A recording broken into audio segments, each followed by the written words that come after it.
What if the Boston Celtics are standing one decision away from the most explosive power shift in the NBA? Imagine waking up to headlines saying that a longtime rival, one of the most dominant forces in the league, might be joining Jayson Tatum in group. This isn't fiction. This isn't off-season filler. This is a real discussion sparked by Kevin O'Connor, and the tension around it is already shaking the fan base. The urgency is real, because conversations like this don't happen by accident. Kevin O'Connor and Tom Haberstroh revived an idea that refuses to die. A trade centered on Jaylen Brown for Giannis Antetokounmpo. The moment O'Connor said it, the NBA world froze. Brown has been carrying the team while Tatum deals with injury, and his season is a reminder of how much he means to the franchise. But here comes the question no one wants to face. Would Boston pull the trigger if it meant pairing Giannis with Tatum? The numbers say Brown is climbing into superstar territory. The logic says no team gives up a player like him lightly. Yet, the reward, a Giannis and Tatum duo, is almost too tempting to ignore. And if this sounds obvious, wait until you hear the twist behind the negotiation strategy. Giannis isn't just another superstar. He's been one of Boston's biggest postseason nightmares. Bringing him to TD Garden would feel surreal. Some fans would celebrate immediately. Others would see it as a betrayal of everything homegrown. And then there's the tricky part. Pritchard, the reigning sixth man of the year. A bargain contract, an emotional favorite, and a player who keeps improving. Losing him alongside Brown makes the package sting even more. But here's the catch that O'Connor highlighted. Trading Brown, one of the emotional leaders of the locker room, would create an earthquake. Some players would understand the business, others would feel the blow.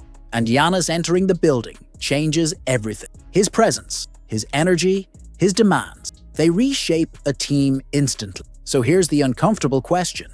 Does Boston want that kind of shock? Or is this exactly the jolt needed to chase multiple titles? Rival GMs believe the Celtics are at the top of the league, but not invincible. The smallest weakness in chemistry could crack the foundation.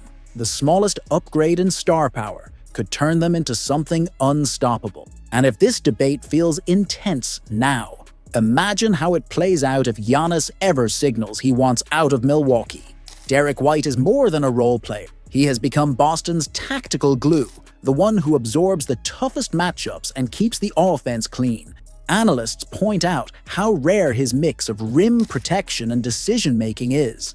And while Boston insists he is a core piece, some front office voices wonder how long a contender can ignore an offer loaded with future flexibility. Curry is 37, the roster is uneven, and every misstep feels like the last chapter closing on a dynasty. White fits the exact hole they cannot fill, the disciplined guard defender who once defined their identity.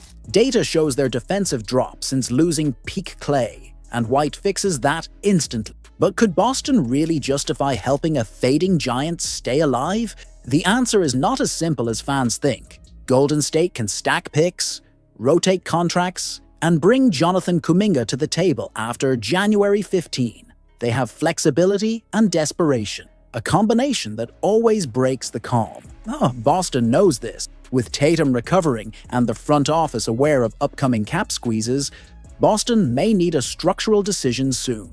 Experts whisper that flexibility might matter more than pride, especially if Boston wants to build an even sharper roster once Tatum returns. The idea is uncomfortable, but insiders believe the Celtics could explore future shaping moves, not because they want to lose White, but because they refuse to fall behind strategically. And the twist is still coming. So here is the real cliffhanger. If Boston continues to rise without Tatum, White becomes even more valuable. But if they hit turbulence, his trade value peaks and the Warriors will strike instantly. The storyline is far from over, and the next development could happen without warning. Would you trade Derek? The Clippers are spiraling. Their locker room has turned chaotic, and their record screams desperation. Boston sees an opportunity, but is it the right one? Data shows their defensive anchor is inconsistent, and starting Neemias Queta has pushed the team into risk territory. Zubac averages strong scoring and elite rebounding, and combining that with Boston's perimeter defense could elevate their ceiling faster than expected. Yet, the uncertainty of giving up guards creates a cliffhanger they cannot ignore. Trading Anfernee Simons and Peyton Pritchard feels steep, so why even consider it? Simons has underperformed, and Pritchard's efficiency is shaky, but his contract is a bargain. Boston knows Zubac is locked into a friendly deal, and their front office values long-term security. Analysts argue that this move could stabilize the rotation, but critics question whether losing 2 guards during Tatum's absence could create new cracks. Zubac provides automatic scoring around the rim and consistent rebounding, something Keita cannot match yet. His presence could push the Celtics' defensive rating back into elite territory. But this raises one more debate. Does adding Zubac slow down Boston's modern spacing scheme? Coaches believe his screening and timing would mesh well, but skeptics fear a clash of pace. If Simons and Pritchard leave, who runs the offense? Derek White becomes the primary creator, and Chris Paul arrives as a veteran's stopgap. On paper, it sounds temporary, but could Paul's fiery personality clash with Mazzulla's system? Some insiders think he might energize the bench. Others believe he could ignite new tension. Bogdan Bogdanović adds shooting, creativity, and immediate scoring for the second unit. His contract gives Boston leverage during the offseason. Zubac improves interior scoring. Paul provides a veteran brain. The move could quietly create the strongest front-court rotation in the East once Tatum returns. But the real question is this the C?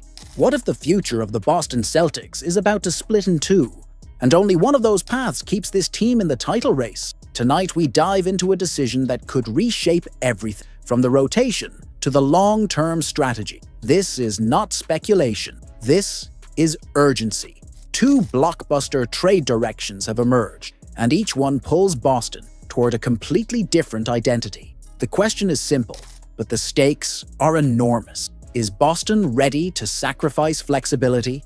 Right now, the Celtics are outperforming expectation.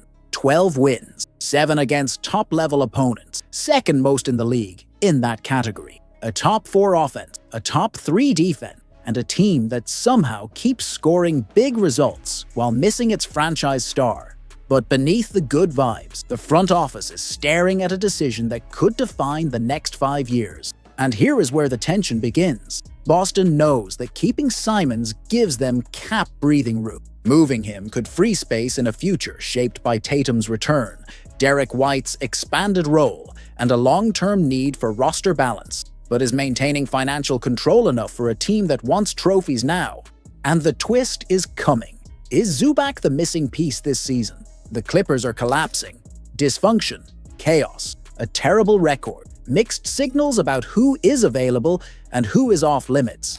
Yet the noise around Ivica Zubac refuses to die down. 16 points, almost 12 rebounds, efficient scoring, physical presence, and an interior anchor that Boston simply does not have right now. Can Boston afford to lose ball handlers? Trading Simons alone is risky. Trading Simons and picks is expensive. But trading Simons and losing depth in the backcourt could reshape the entire structure of the team. Derek White would become the primary creator. The bench would depend on Chris Paul for limited minutes, and the Celtics would rely heavily on Bogdan Bogdanović arriving as a secondary playmaker. Do the Celtics push all their chips in and go after Zubac, strengthening the interior for an immediate title run? Or do they choose flexibility and ride with Simons until a better opportunity appears? One direction brings risk, the other brings patience, but only one can bring a banner. What move should Brad Stevens make right now? Should Boston chase the center that might complete the roster, or secure their long-term future with a safer, quieter trade path? Tell me your prediction in the comments.